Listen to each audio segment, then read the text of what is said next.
For this experiment, we will be obtaining and analyzing the friction loss in a pipe under two different types of flow, turbulent flow and laminar flow.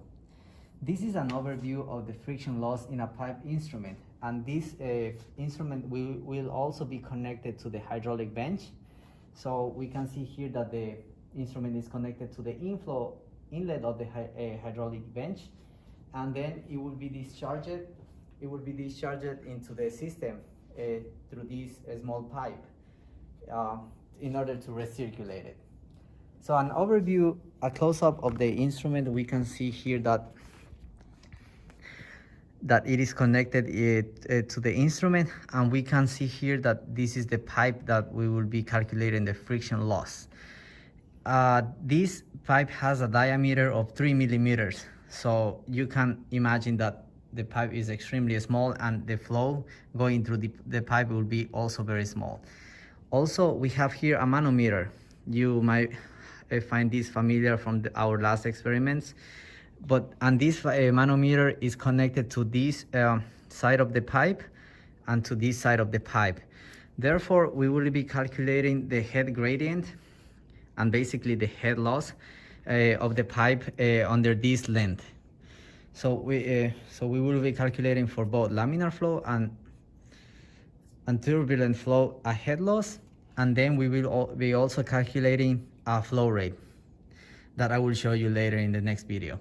So this is basically an overview of the apparatus, and then we will calculate the two friction losses.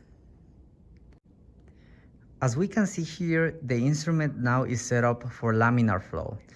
A very important consideration about this experiment and the experiment between laminar flow and turbulent flow is that when we are using laminar flow, we need to use a flow rate from the hydraulic bench, a very small flow rate, a very, very small. And this is to the fact that we have a very small pipe, like I said, 3 millimeters of diameter. Therefore, we don't need, in order to be a laminar flow, we need to have a gradient, difference in gradient that allows this manometer. So since the manometer is connected to here and is connected to here, which is A and B, the difference in pressure and therefore the friction loss in the pipe is going to be very small. Therefore, the flow rate needs to be very small for it to be laminar flow. And when we are going to use turbulent flow, the whole setup is the same, rather than we increment the flow rate. And in order to calculate the head loss, is that we are not going to be able to read the gradient difference in here. We will need to calculate our gradient with this digital piezometer. So we are going to connect this piezometer into the valves that goes the manometer. So basically we take it out. We take it out both tubes of the manometer, and then we connect the piezometer. And once it is connected piezometer, it is ready to perform the experiment under turbulent flow. So we can see here that the calculation right now is turning off, but it is 0.01 meters per water. So this will be the setup in order to calculate friction loss under turbulent flow.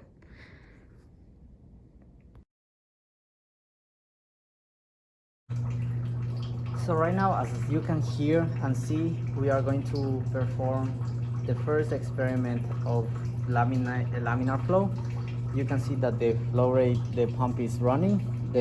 You can see the flow rate going through the instrument. It's going back to the hydraulic bench, and you can see also that the flow rate is very, very small. So for laminar flow, we will need to do a small flow rate. So the first thing we are going to obtain is the delta H, or the H gradient, from the manometer. And we can see here that the H gradient of the manometer for this flow rate would be 280, would be 278, and would be 112. When we put the flow rate, we need to wait a couple of seconds until the manometer, the head of the manometer stabilizes and doesn't change. So once we get the delta H, then we will need to obtain the flow rate from the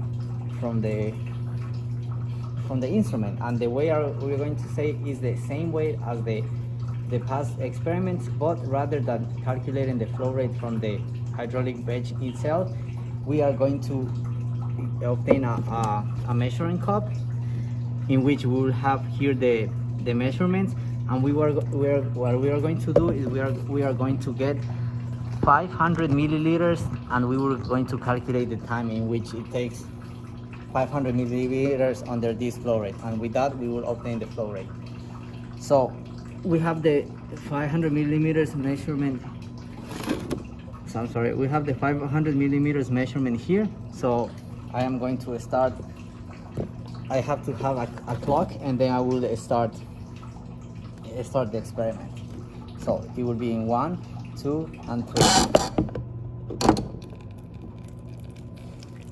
So as you can see here, you have a flow rate and you have a known weight, and a known mass, which is 500 milliliters. And then after we calculate the time in which it fills 500 milliliters, we will get a flow rate. And with that flow rate, then we have the head loss of the pipe, and then we are going to calculate the head loss with the equations. So this is what you need to do for the laminar flow. You will have to do 3 different trials with 3 different flow rates, and in order to be accurate, more accurate with the flow rate, since it is a very small value, what we are going to do is that we are going to calculate the flow rate under the same flow rate, let's put it that way, 3 times. So we are going to recollect 500 millimeters 3 times, and we are going to obtain 3 times for 1 flow rate. And when we obtain 3 flow rates, we will do an average of those 3 obtained values in order to perform 1 trial. So in total, we will have 3 trials, and you will need to obtain the flow rate. Sorry, you will need to obtain 500 milliliters of water 9 times, because you are averaging 3 flow rates in order to convert your 1 flow rate. And then when you finish this, you have to do your second trial with a different flow rate. But for that, you also need to calculate 3 times the flow rate. So you can see here 500, we take it out. So under that time, we will have a flow rate. So for the second part of the experiment, we will now obtain the friction loss in a pipe during turbulent flow. So what we're going to do is I am going to turn out the pipe, and as I said, for turbulent flow, we will not need to use a very small flow rate.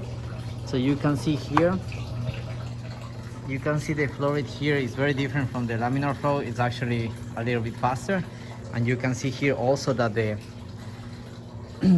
manometer is not connected anymore. Now it's connected the digital piezometer, and right now you can see that it has a measurement of 3.39 meters of water, and we have to wait a little bit of time in order to stabilize that number. So the same thing about the laminar flow. Now we are going to obtain a volume of water with time in order to obtain the flow rate. So instead of 500 milliliters like we did on the laminar flow, right now we will do 1000 milliliters. So we have here our measuring cup. The 1000 millimeters mark is here, and since this is a much larger flow rate, our time will be way less. So right now I am going to perform the experiment now. So we will wait until it reaches 1000 milliliters, and it will not take like long time. So as I said before, we will need to do 3 trials to obtain the flow rate during one flow rate, and then we will need to change the flow rate. So in total we will need to do this procedure 9 times in order to have 3 times, and we will have to do the average flow rate for the experiment. So you can see here that it is almost going to 1000 millimeters, and you will say one now.